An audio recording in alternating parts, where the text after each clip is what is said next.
Hello there, ladies and gentlemen, and welcome once again to another episode of The Cider Drinker. Except today, it's not going to be a cider.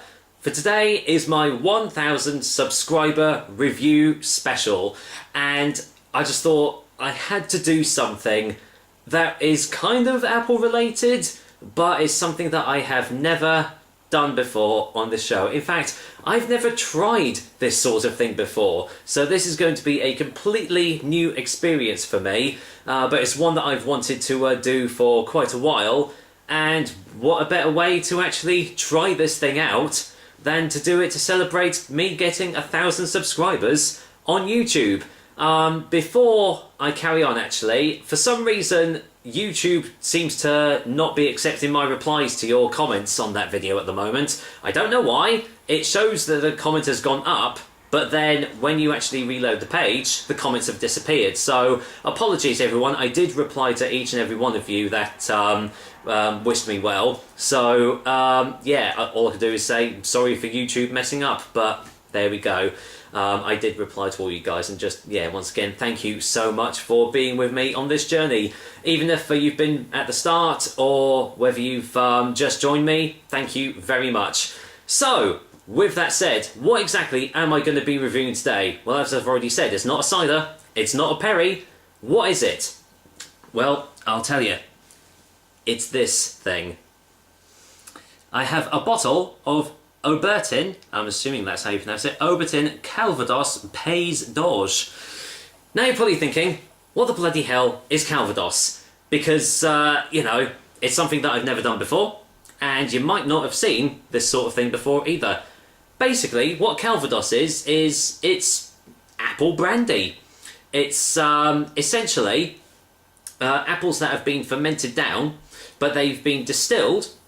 And what happens is, when you distill them, they turn into a clear substance called eau de vie, which a lot of other fruits can actually be made into eau de vie. You can get a lot of different flavours of eau de vie, but then this eau de vie is then distilled further and left to, I believe, ferment. I'm not sure on the exact process, but that then turns it into Calvados, which we have right here. And this is a special one, actually, because if you see Calvados Pays d'Orge, as you see right there, it means it has been specifically distilled in the Pays d'Orge region of Normandy in France. And they have to double distill it. They can't just single distill it, they have to double distill it. That is one of the, I believe, one of the laws governing what contributes a Calvados coming from Pays d'Orge. Not only that, but there are also 4 different variations, I suppose, or 4 different grades of Calvados, much like a bit like brandy. This one I have here is the VSOP, which basically means that it has been basically left to age for at least 4 years. But there's fine.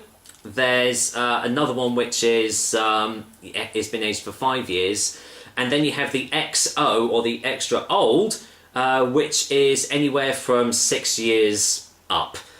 Generally, the longer you age it, the more expensive it comes. Like I've seen quite a lot of extra old Calvadoses going for anywhere from like 50 quid plus.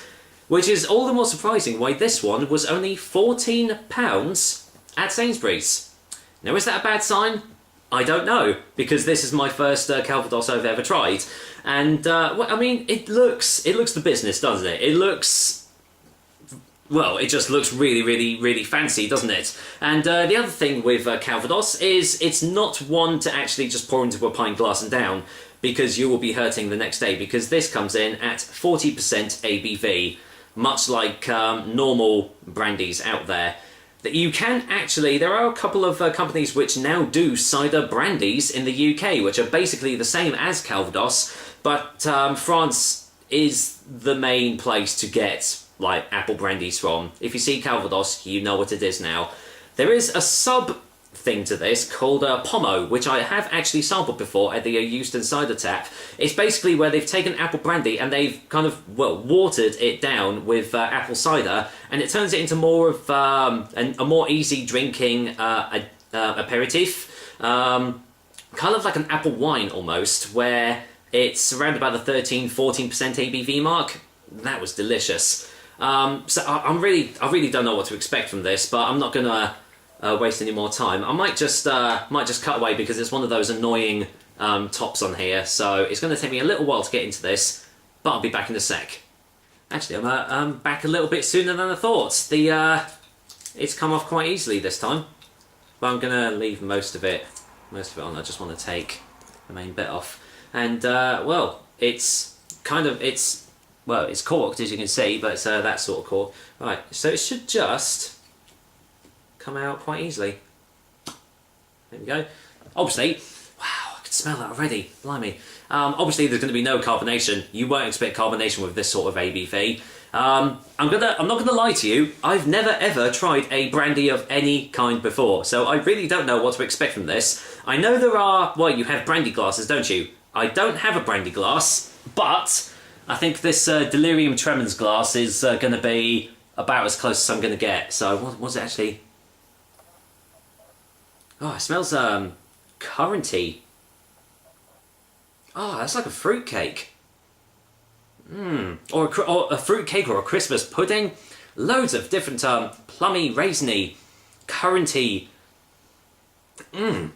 Oh, that smells good enough to eat. Right, I'm just going to pour a tiny, tiny bit out.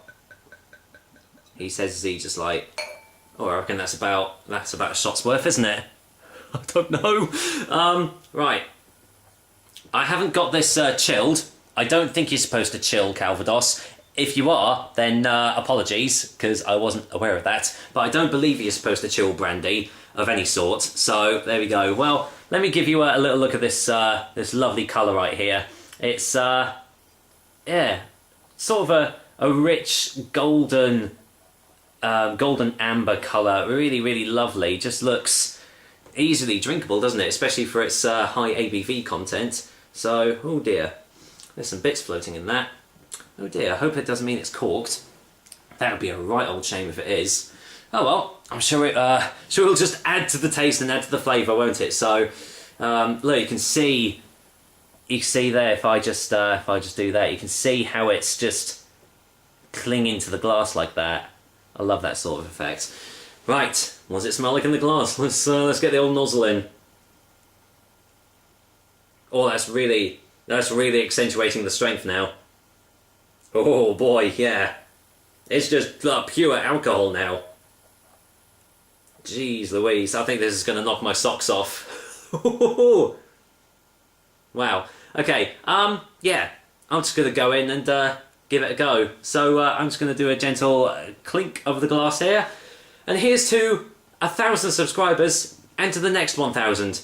Thank you once again, guys and gals, for joining me on this journey. And here's to Obertin Calvados Pays d'Orge. Cheers.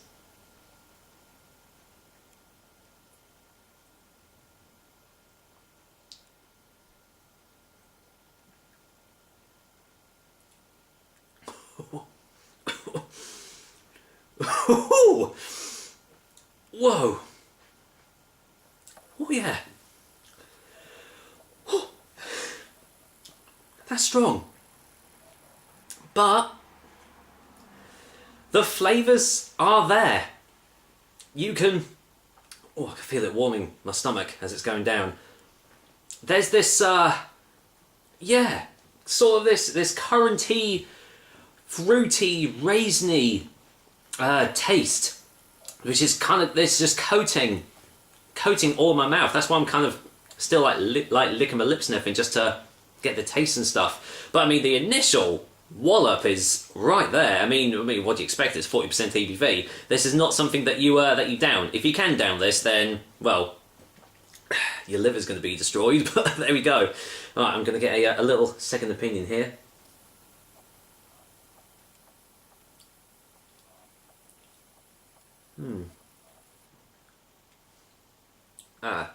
If you take smaller sips, the flavours come out as well. There's big hints of licorice now. A little bit of aniseed too. Oh wow! And yet, despite the strength, despite it being so strong of an ABV, it is kind of smooth. It just almost glides down your throat as you're having it. Whew. Wow. I think I might have poured out a bit too much for me here. I wasn't planning on getting sozzled tonight, but whew, yeah. Obviously, if you guys have tried brandy before, you kind of know what you're going to get into for this. But for those people who think this tastes a bit like cider, you're going to be in for a bit of an experience here, because it really, really doesn't. It's lovely. It's really nice to have, but you've got to have it in very, very small quantities. And they actually, do you know what? I didn't even read the back of the bottle here. It says, this elegant and rich Calvados has been double distilled and aged in oak casks in the heart of the Pays d'Orge region of Normandy, famed for the best cru of cider apples. Yeah, and as I said, it has been aged for over, well, up to 4 years. So, there we go. It's definitely, I'm actually getting a lot of the aftertaste now. Really, really, like Christmas pudding, fruitcake. That's amazing. Like, the aftertaste is almost, it's just a gradual thing. You don't notice it at first because you're just getting the burn in the alcohol, and then because you take small sips, it just leaves this really pleasant, as I said, aftertaste of all these different plummy sort of fruits and stuff. It's, yeah, really, really nice. I'm going to go in for a final sip before a final verdict.